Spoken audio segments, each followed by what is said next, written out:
네, 배국의 시사일번지 1부에서는 낸시 펠로시 미 하원 의장이 우리나라에 왔는데 휴가 중인 윤석열 대통령이 만나지 않기로 한 것 잘한 일일까 생각해 봤습니다. 스톨퍼 사무엘슨 아이디 쓰시는 분, 어설픈 중립외교 취하려다가 다 놓쳐버리는 건 아닐까 우려됩니다. 그런 의견을 주셨는데요. 그렇지만 위드 아이디 쓰시는 분, 윤 대통령에 늘 비판적이었지만 펠로시 의장 만날 필요는 없다고 봅니다. 전화통화는 한다는데 미국에 표할 만큼은 한 것 같습니다. 나토 방문했고 치포 동맹도 강요받는 중에 굳이 의장을 만나면서 중국을 자극할 필요가 있을까요? 그런 의견 주셨네요. 네, 감사합니다. 자, 2부에서는 국정원장, 전직 국정원장 2명을 고발했는데 그것을 대통령한테 보고해서 승인을 받았다, 이런 얘기를 김규현 국정원장이 얘기했습니다. 그동안 대통령실은 말을 좀 다르게 했지요. 정면 배치되는데 정치권 파장이 큽니다. 이 내용 한번 짚어보고 국민의힘 내부 비상 상황이라고 하는데 이 내용도 한번 다뤄보겠습니다. 전하는 말씀 듣고 곧바로 돌아오죠. 네, 2부에서는 지난 2일 비공개로 열린 국회 정보위 전체 회의에서 김규현 국정원장이 박지원 서훈 전 국정원장을 국정원법 위반 등의 혐의로 고발한 것과 관련해서 윤석열 대통령에게 보고하고 승인을 받았다, 이렇게 얘기를 해서 논란이 되고 있는데 그동안 대통령실은 이런 사실에 대해서 보도 자료를 통해서 알았다라고 한 것과 배치가 돼서 지금 정치권 파장이 커지고 있습니다. 윤경호 의원, 현 국정원장이 보고하고 승인받았다라고 얘기를 했기 때문에 그 말을 믿어야 안 되겠습니까? 그렇죠. 그러니까 공개 회의는 아니지만 이게 속기록에도 회의록에도 지금 그대로 돼 있다는 거고요. 보고드리고 승인하셨다라고 표현을 했다 그러고, 김규현 국정원장이 베테랑 외교관 출신이기 때문에 그렇게 함부로 얘기를 하는 분이 아니라는 걸 감안하면 맥락을 아무리 따져도 사실 뭔가의 그 흐름을 읽게 만들어주는 것 같아요. 그러니까 이 정부가 처음에 왜 북송 어부 그다음에 어민 그다음에 해수부 공무원 이 건에 대해서 이렇게 중구난방인 걸로 생각을 했는데 나중에 보니까 뭐 통일부가 전격적으로 사진도 내놓고 동영상도 내놓고 국정원이 또 관련해서 여러 조치들을 취하고 하는 거 보면 분명히 어딘가 기획을 누군가 했구나. 근데 이제 막연하게 생각하면 이런 게 다 대통령실의 지시겠지라고 일반인들은 생각을 하잖아요. 이제 그런 거를 입증해버리는 말처럼 들려버렸기 때문에 이건 그냥 넘어가긴 참 쉽지 않을 것 같다는 생각이 듭니다. 현근택 대변인, 일단 민주당은 그렇다면 만약에 대통령이 승인을 했다면 지금 이게 기획한 거 아니냐, 그리고 그 꼭대기에 대통령이 있다는 것을 스스로 고백한 거 아니냐, 이렇게 비판합니다. 그렇죠. 사실상 고발 사주 아니냐라고 볼 수 있죠. 왜냐하면 전직 국정원장 두 분을 현 국정원에서 고발한다. 이거는 사실은 그냥 국정원장이 판단하기 쉽지 않은 상황이거든요. 근데 지금 말씀하신 것처럼 딱 고발하자마자 검찰 바로 움직이죠. 해수부, 뭐 국방부, 뭐 외교부, 뭐 다 움직이지 않았습니까? 입장을 다 바꾸고. 그러니까 전 정부가 나서서, 전 부처가 나서서 움직인 거는 결국 대통령실에서 했다고 볼 수밖에 없는데, 그러면 사실은 이게 김규현 국정원장이 왜 이거를 비공개를 전제로 했음에도 그런 발언을 했겠느냐? 제가 보기에는 딱 하나예요. 이게 나중에 문제가 될 수 있다. 예를 들어서 이게 사법적으로 처벌이 가능한 사안이냐? 뭐 예를 들어서 기소는 뭐 어떻게 할지 모르겠지만 무죄 받을 수도 있고, 나중에 정치적으로 문제가 됐을 때 본인이 책임져야 되잖아요. 자기가 알아서 고발했다 그러면 그건 아니다라는 기록을 제가 보기에 좀 남겨놓지 안 했느냐라고 생각이 보이는데, 그만큼 이 현 국정원장이 보기에도 이게 좀 무리가 있다라고 보는 거거든요. 그러니까 그렇게 본다 그러면 지금 이럴 상황이냐, 이 부분에 대해서 아마 김기현 국정원장도 정무적인 판단을 한 걸로 보입니다. 예. 우상호 비대위원장 같은 경우에는 사실상 대통령이 국정원의 국내 정치 개입을 허용한 것이다, 이렇게 보기 때문에 심각한 것이다, 이렇게 얘기하는데 그렇게 볼 수도 있을까요, 장윤미 변호사님? 이런 걸 국기문란이라고 칭해야 되는 게 아닌가라는 생각이 듭니다. 이 배후에 윤석열 대통령을 지우고는 이 일련의 과정이 설명되지 않습니다. 일단 정권이 바뀌고 국정원에 없는 부서를 만듭니다. 감찰실 심의관이라는 이런 자리를 만들어서 검찰 출신을 보냅니다. 그러면서 고강도 감찰을 진행을 하죠. 뭔가 밑자락을 깐다는 느낌 지울 수가 없고 1급 부서장 전원 27명에 대해서 인사 보류를 합니다. 그러면서 감찰을 해서 나온 결과물이 뭐 북송 어민 뭐 이런 것들이었는데 그런 것도 부적절한데 대통령에게 또 사전 승인을 받았다. 이게 그렇다면 자가발전식으로 국정원이 이게 문제가 있네라고 인지해서 고발을 결단 내렸을까? 그렇게 보이지 않습니다. 대통령실과의 어떤 지시, 그런 암묵적인 이 허용 하에서 이런 것들이 진행됐다라고 봐야 되고, 저는 이건 국가 시스템을 무너뜨리는 일이라고 생각해요. 저는 윤석열 정부가 정말 성공했으면 좋겠습니다. 국민을 위해서. 그런데 이거는 실패의 징후, 징조라고 판단할 수밖에 없습니다. 지금도 그걸 수사를 고강도로 하겠다는 건데 그 결과물이 뭐겠습니까? 이 국정이라는 거에 대해서 어떤 개념을 갖고 나라를 살피고 있는지 정말 의문스럽습니다. 이런 건 국정도 아니고 전 정권을 지울, 물론 뭐 잘못한 게 있으면 패브를 드러내야 되겠죠. 그런데 이거 국민들이 공감하는 이슈도 아니고 지금 굉장히 시급한 현안도 아닌데 이런 걸 바로 국정원의 국내 정치 개입이라고 칭했던 겁니다. 김병민 위원장 의견 네. 들어볼까요? 그러니까 정치적으로 너무 심할 정도로 사실 모든 것들을 다 몰아세우는 게 아닌가 저는 이런 생각 지우기가 어렵습니다. 대통령 지지율이 많이 빠지고 있죠. 그러니까 여러 가지 측면에서 이런 국정원 문제 때문에 대통령 지지율이 빠지는 것이 아니라 국민들께 약속하고 기대드렸던 만큼의 성과를 내지 못하고 공정과 상식을 기반으로 국민들께 문재인 정부와는 좀 다른 정부를 원했던 기대감들을 충족하지 못했던 일들이 현 정부의 어려움을 겪고 있는 일이라고 생각을 합니다.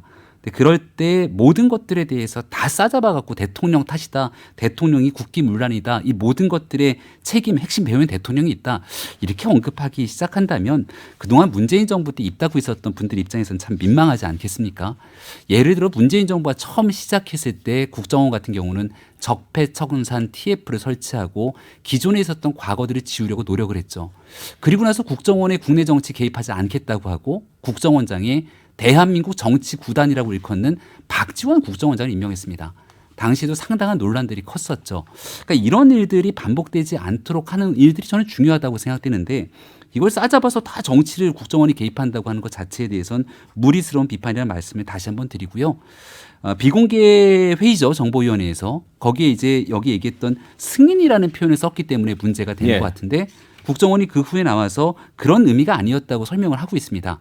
그러니까 본인들이 고발하고 난 다음 여기에 대해서 설명을 했던 내용들에 대한 측면의 발언들이 좀 잘못 해석되고 와전됐다라고 하는 측면으로 이해가 되는데 이 내용에 대해서 결국은 수사가 진행되는 상황일 것이고 또 여기에 대통령이 개입해서 직접 이거를 지시했다 이렇게 볼 수 있는 측면들이 없는 상황이기 때문에 물론 국정원장이 정보위 보고하면서 야당 의원들의 공격과 비판에 대한 빌미를 준 발언에 대해서 문제를 삼을 수는 있겠습니다만 이걸 전부 뭐 국정원의 국내 정치 개입이든 이런 방식으로 몰아가게 되는 것들은 온당치 못하다 이렇게 생각합니다.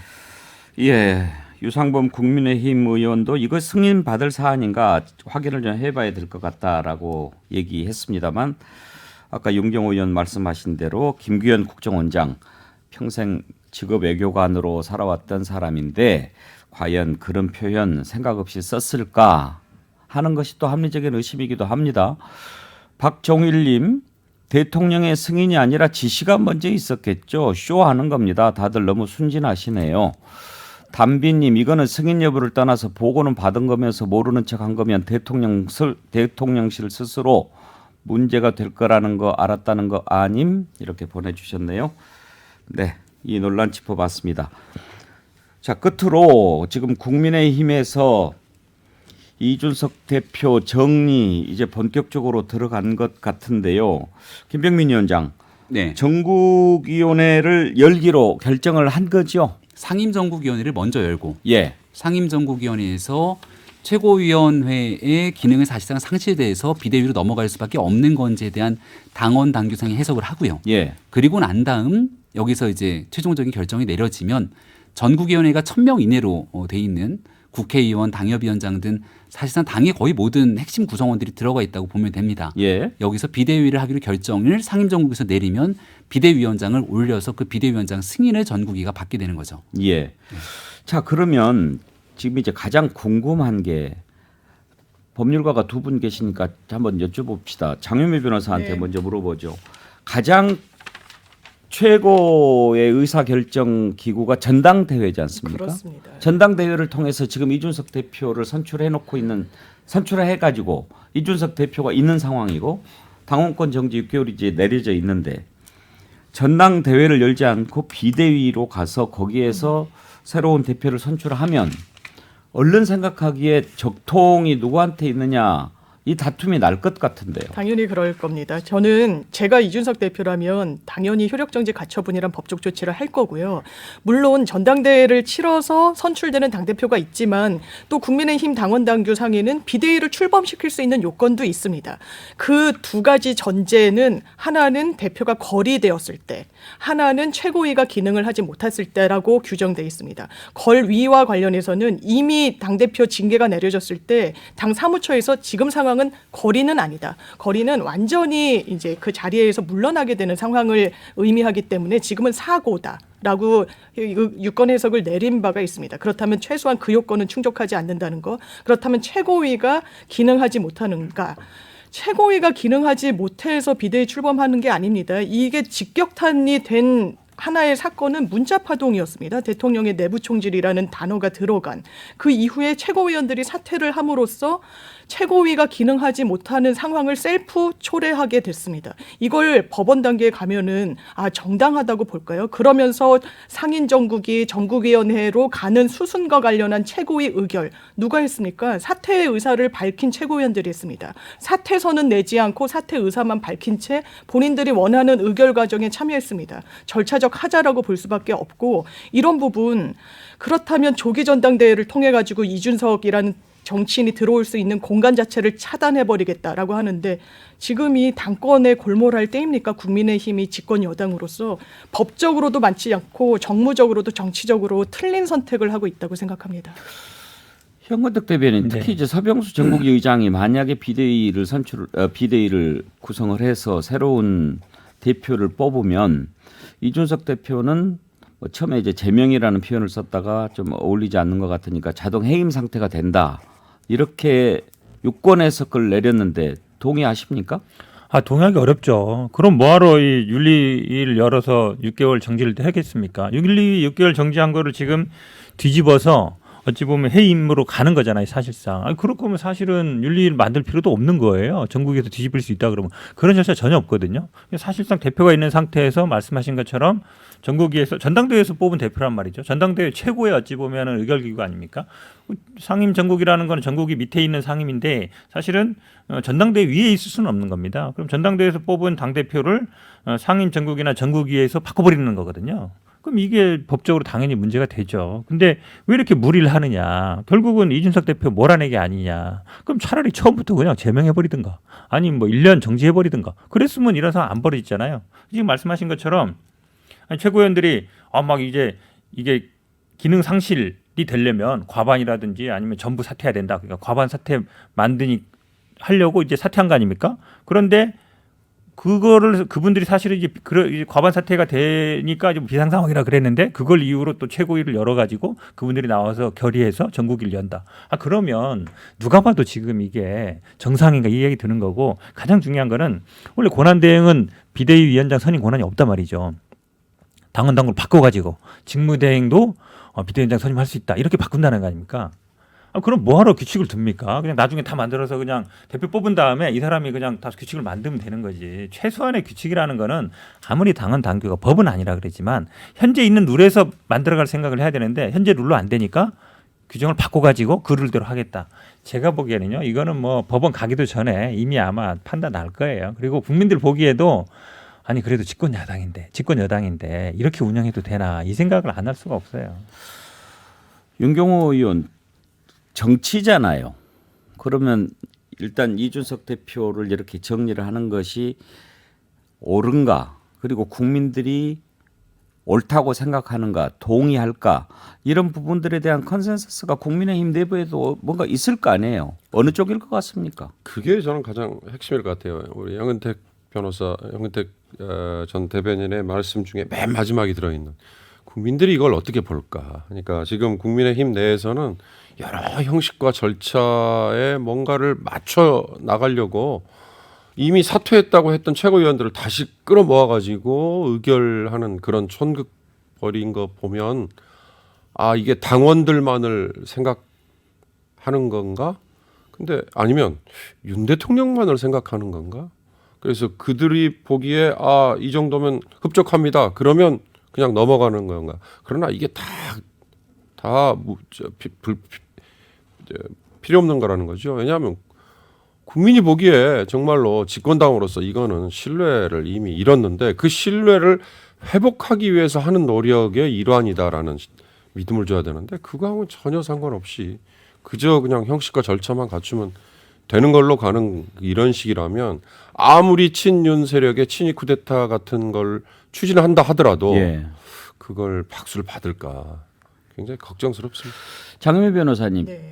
홍준표 시장이 만약에 이런 경우에 법으로 대응하면은 네. 이준석 대표가 이길 거다 그렇게 네. 얘기하던데 그렇게 보십니까? 저는 상당히 가능성이 높다고 봅니다. 이게 윤리위 결과가 나왔을 때도 사실 이 가처분을 하지 않을까라는 전망이 나왔었어요. 근데 그때는 어쨌든 윤리위라는 절차를 다 거쳐서 요건을 맞춘 다음에 한 거기 때문에 가처분이 받아들여지지 않았을 겁니다. 지금은 좀 상황이 다른 것 같습니다.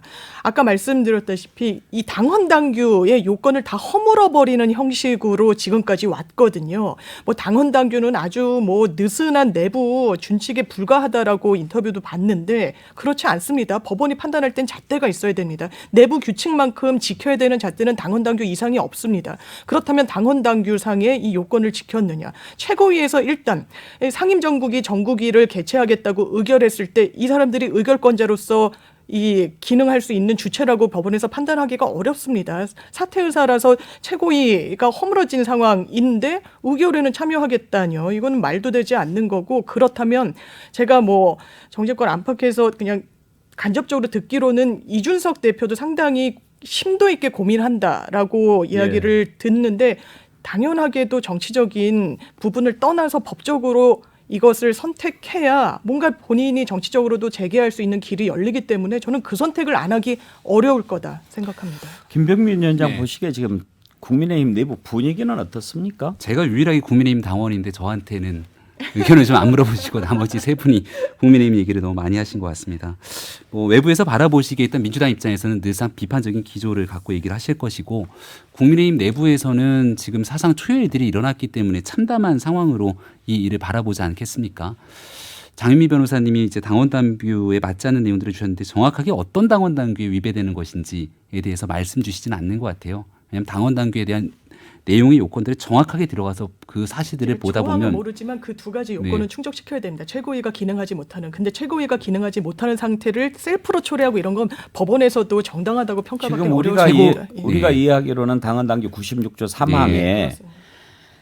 직무 대행은 못하게 돼 있는데 직무대행이 비대위원장 추천을 못하게 돼 있는데 예. 이제 권성도 원내대표 얘기를 하는 것이고 예. 최고위원회의 기능이 상실됐다 이렇게 봐야 되는데 예. 최고위원회 기능을 상실되지 않았다 이렇게 보면서 주장하는 측면이 예. 있는가 하면 성일종 정책위 의장이 그만둘 사퇴 의사를 피력했기 때문에 성일종 의장까지 사퇴를 하고 나면 사실상 최고위원회 기능은 무력화됐다고 보는 것이 정상적일 겁니다. 예. 근데 이걸 다 사퇴시키고 나서 완전히 새로운 상태에서 출범하느냐 아니면 지금 있는 상태에서 전국이 상임정국위를 거쳐서 출범하느냐의 차이가 있는 건데 아니, 그러니까 제 개인적인 예. 생각으로는 얼마 전 홍준표 시장이 얘기했던 것처럼 권성동 원내대표와 성일종 정책위 의장이 자리에서 물러나게 됨을 만들어내면 사실상 최고위의 기능은 정미경 최고 그리고 김용태 최고위원 2명이 남더라도 할 수 있는 일이 없기 때문에 자연스럽게 비대위로 넘어가게 됩니다. 예. 이 두 사람이 남아있으면서 일을 진행하려고 하다 보니까 상황이 꼬이면서 최고위원들이 의결해서 전국위로 넘기고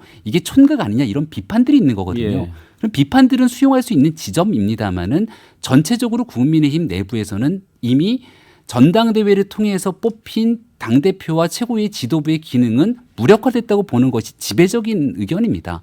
그래서 그 내용을 어떻게 슬기롭게 끌고 가느냐에 대한 문제인 건데 이걸 전체를 무슨 이준석 대표를 쫓아내기 위해서 있는 것처럼 주장하는 건 좀 무리가 있다고 생각합니다. 당헌 당규에 비상 상황이라는 네. 표현이 들어있지 않습니까? 당헌에 들어있습니다. 당헌에 네.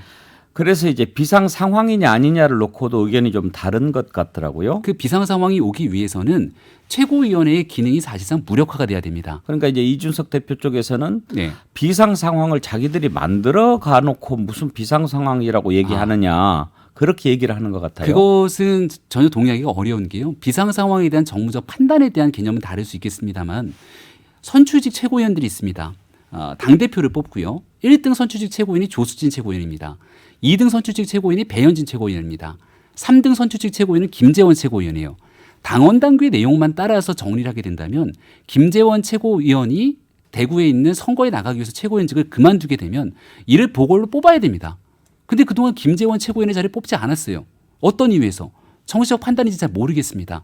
당원 당규에 있는 내용들을 있는 그대로 하는 것이 아닌 상황 속에서 정치적인 판단이 들어가는데 1등 최고위원, 2등 최고위원, 3등 최고위원이 다 사퇴를 해서 떠나고 난 마당에 청년 최고위원 1명과 4등 최고위원 1명만이 남아서 현재 이 사태를 끌고 갈 수 있다고 얘기를 하는 겁니다.